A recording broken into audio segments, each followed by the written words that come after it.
विदर्भात सध्या प्रचाराची रणधुमाळी जी आहे ती शिगेला गेलेली आहे आणि त्याला कारण देखील आहे। लोकसभेच्या निवडणुकीच्या पहिल्या टप्प्यात विदर्भातले प्रामुख्याने पूर्व विदर्भातल्या 5 लोकसभा मतदारसंघामध्ये निवडणूक होत आहे आणि दुसऱ्या टप्प्याची उमेदवारी अर्ज भरण्याला देखील आता अखेरचे 2 दिवस शिल्लक आहे आणि तेच कारण आहे की विदर्भात सध्या सर्वच राजकीय पक्षांच्या मोठ्या नेत्याची मांदियाळी जमा झालेली असं म्हणावं लागेल। कारण आता प्रचार जो आहे तो शिगेला गेलेला पहिल्या टप्प्याच्या प्रचाराला अखेरचे 15 दिवस उरलेले आहेत। तर दुसऱ्या टप्प्यातील प्रचार अद्याप सुरू व्हायचा असला तरी उमेदवारी अर्ज भरायला 2 दिवस शिल्लक आहे। त्यामुळे उमेदवारी अर्ज भरण्याच्या निमित्तानं शक्ती प्रदर्शन करण्यासाठी जे आहेत ते आता सर्वच राजकीय पक्षाचे बडे नेते जे आहेत ते विदर्भात ठाण मांडून बसलेले आहे अशी स्थिती आहे आणि पहिल्या टप्प्यातील प्रचार देखील आता शिगेला गेलेला अशी चित्र आहे। 15 दिवस शिल्लक असताना देखील मोठमोठे नेते येऊन प्रचारामध्ये सहभागी होत आहे। खरं तर विदर्भात सध्या ऊन जे आहे ते शेकणारी ऊन आहे विदर्भाच्या भाषेत असं म्हणावं लागेल। सूर्य आग उगतो अशी स्थिती निर्माण झालेली आहे। कारण 40 डिग्रीच्या पार जे आहे ते बहुतांश जिल्ह्यातलं तापमान गेलेलं आहे। एका बाजूनी वाढती गरमी असताना दुसऱ्या बाजूनी विदर्भातलं राजकीय वातावरण देखील आता मोठ्या प्रमाणात तापलेलं आहे। प्रचार जो आहे तो सुरू झालेला आहे। आज आपण पाहिलं तर सर्वच जे प्रमुख राजकीय पक्ष आहे महाराष्ट्रातले त्यातले मोठे जे नेते आहेत किंवा जे प्रमुख नेते आहेत ते आज विदर्भात दौऱ्यासाठी असणार आहे। नागपूरचा जर विचार केला तर नितीन गडकरी यांच्या प्रचारासाठी जे आहे ते उपमुख्यमंत्री देवेंद्र फडणवीस आणि भाजपचे प्रदेशाध्यक्ष चंद्रशेखर बावनकुळे थेट आता प्रचारामध्ये सहभागी होणार आहे। गेले 4 दिवस नितीन गडकरी यांची लोकसंवाद यात्रा जी आहे ते नागपुरातल्या वेगवेगळ्या विधानसभा मतदारसंघातून जात आहे आणि आज त्यांची ही जी लोकसंवाद यात्रा असणार आहे ती देवेंद्र फडणवीस यांचा मतदारसंघ असलेला दक्षिण पश्चिममधून जाणार आहे। त्यामुळे देवेंद्र फडणवीस जे आहे ते या यात्रेमध्ये जे आहे ते सहभागी होणार आहेत। दक्षिण पश्चिमच्या चुनाभट्टी चौकातून ही यात्रा सुरू होईल आणि दक्षिण पश्चिम मतदारसंघातल्या अनेक भागातून जात जो आहे तो या यात्रेचा प्रतापनगर चौकामध्ये जो आहे तो समारोप केला जाणार आहे। मोठा जनसमुदाय या निमित्तानं भाजपचे कार्यकर्ते जे आहेत ते एकत्रित होत असतात आणि आजचा जो दिवस असणार आहे तो अतिशय महत्त्वाचा असणार आहे। कारण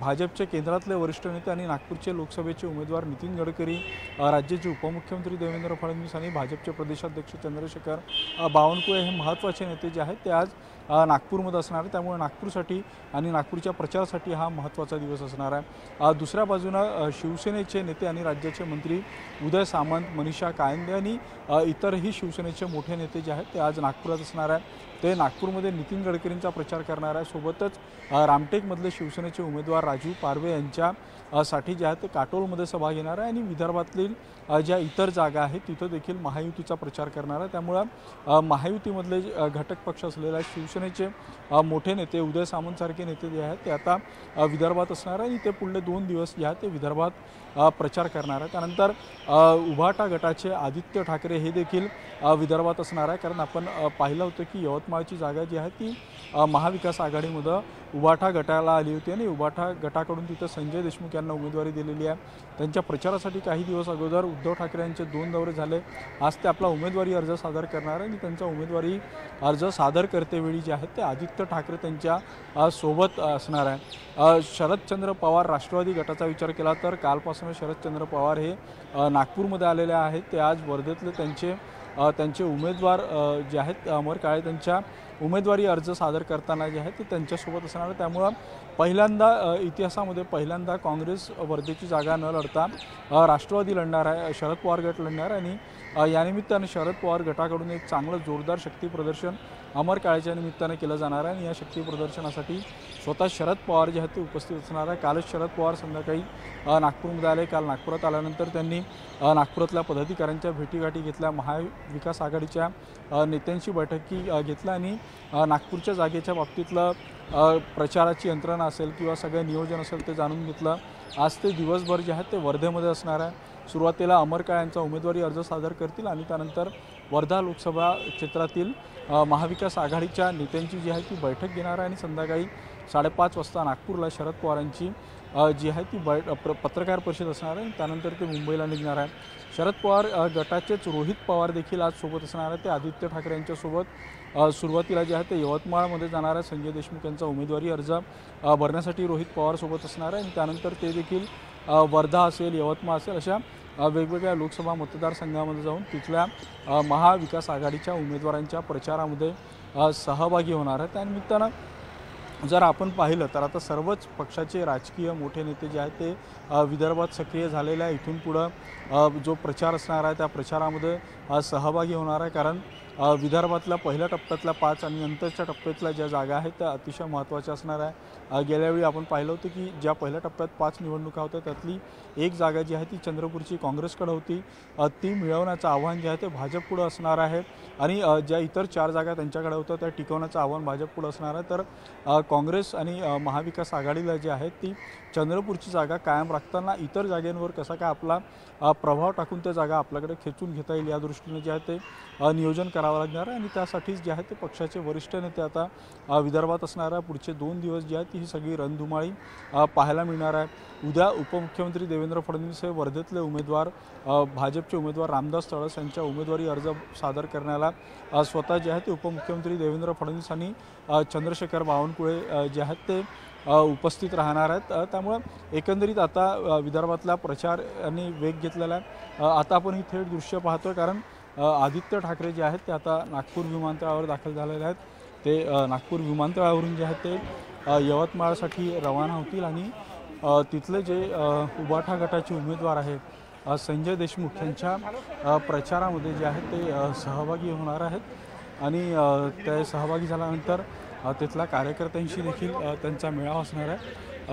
आदित्य ठाकरे आलेले आहेत, आपण थेट त्यांच्याशीच संवाद साधूया। आपण पाहतो की विमानतळावर कार्यकर्त्यांकडून जे आहे ते त्यांचं स्वागत जे आहे ते केलं जातं। विदर्भाच्या दौऱ्यावर आज तुम्ही आहात यवतमाळमध्ये आणि इकडे महायुतीचा उमेदवारच ठरत नाही अजून, हीच थांबा तुमचं चालू झालं का? आज यवतमाळमध्ये फॉर्म भरायला चाललोय, तिथे आपण माहिती आहे सभा आहे, प्रचार सुरू होत आहे। हे सगळं होत असताना NDA कडून उमेदवारच अजून तिथे ठरलेला नाहीये। भ्रष्ट उमेदवार देणार की कोण नवीन चेहरा येणार हा एक प्रश्न आहे। तुमच्या बंडखोरांना 2 ठिकाणी तिकीट नाकारण्यात आली। कोण कोण रामटेक बंडखोर कुठे आहेत? गद्दार आहेत। बंडखोर आणि गद्दारीमध्ये खूप फरक असतो आणि महत्त्वाची गोष्ट हीच आहे, आपण पाहतात की साधारणपणे आता 40 जे गद्दार होते त्यांनी पण पुढचा काय तो विचार करावा, कारण एकंदर आता चित्र स्पष्ट होत चाललेलं आहे की जिथे जिथे गद्दारी झालेली आहे तिथे लोकांनी नाकारलेलं। आणि भाजपचं देखील आपण पाहिलं सरकार गेल्या 10 वर्षात केंद्रात असो आणि इथे काही वर्षांमध्ये जी कामं व्हायला पाहिजे होती, जी आश्वासनं दिली होती, कालच एप्रिल फुल डे होऊन गेला। जगात काही काही देशांमध्ये एप्रिल फुल डे साजरा होतो, आपल्याकडे अच्छे दिन म्हणून साजरा होतो। तुम्हाला त्यांचं भविष्य काय वाटतं? मला वाटतं आता मी देशाचं भविष्य बघत आहे। महत्त्वाची गोष्ट हीच आहे की परिवर्तनाचे वारे सगळीकडे व्हायला लागलेले आहेत। काल परवाकडे आम्ही दिल्लीत देखील होतो, तिथे असेल, बिहारमध्ये असेल, झारखंडमध्ये असेल, महाराष्ट्रात असेल, बंगालमध्ये असेल, आपण पाहाल की इंडिया आघाडीची जी बांधणी आहे ती मजबूत आहे। काल मुंबईमध्ये होते पंतप्रधान, शासकीय कार्यक्रम झाला आता त्याच्यावर मी काय बोलू शकतो? आढळराव पाटलांनी असं म्हटलेलं आहे की आता शरद पवारांच्या नावानं मतं मागण्याचे दिवस गेलेले आहे, कसं पाहतो? ते शिवसेना वाचवायला राष्ट्रवादी विरोधात लढत होते, आता काय झालं मग नक्की? आता हीच गोष्ट आहे ना की जे काही वर्षांपूर्वी काय काय जे बोलत होते, काही महिन्यांपूर्वी काही बोलत होते, काही दिवसापूर्वी काही बोलत होते, त्यांनी जेव्हा गद्दारी केली, आता कुठच्या पक्षात कोण कोण आहे हे लोकांना माहिती आणि लोकांसमोर हे चित्र स्पष्ट झालेलं आहे। तुमच्या संपर्कात आहे का? कारण की ते माहितीतून बाहेर पडण्याच्या मार्गावर आहे। मला वाटतं आम्ही थेट जनतेच्या संपर्कात आहोत आणि जनता आपण पाहाल आमच्या सोबत राहील। असं वाटत होतं की प्रकाश आंबेडकर तुमच्या संपर्कात असेल, सकारात्मक तोडगा निघेल, शेवटी आपण एक पाहाल या देशात लोकशाही संपत चाललेली आहे। थोडं माहीत खालती का, नाही तर माझा चेहराच दिसणार नाही। थोडं खाली देशात लोकशाही संपत चाललेली आहे। संविधानाला मोठा धोका आहे आणि अशा काळात आम्ही सगळेच एकत्र येऊन जे लोकशाही संपवतात, जे संविधान बदलायचे इच्छुक आहेत त्यांच्या विरोधात लढत आहोत। ज्यांना कोणालाही आपल्या देशातली लोकशाही वाचवायची, संविधान वाचवायचं आहे, आमच्या सोबत राहतील। परभणीचे जे उमेदवार आहे बंडू जाधव यांनी म्हटलं की मला मागासवर्गीय आणि मुस्लिम मतांची गरज नाही, अशा पद्धतीचं मला वाटतं आपण एक पाहाल की शिवसेना उद्धव बाळासाहेब ठाकरे हे सगळ्यांना सोबत घेऊन चालत आहे। महत्त्वाची गोष्ट म्हणजे आपण पाहिलं असेल गेल्या काही वर्षांमध्ये सगळेच महाराष्ट्रातले जे आहेत ते उद्धव साहेबांसोबत एकत्र आले। अमित शहाजी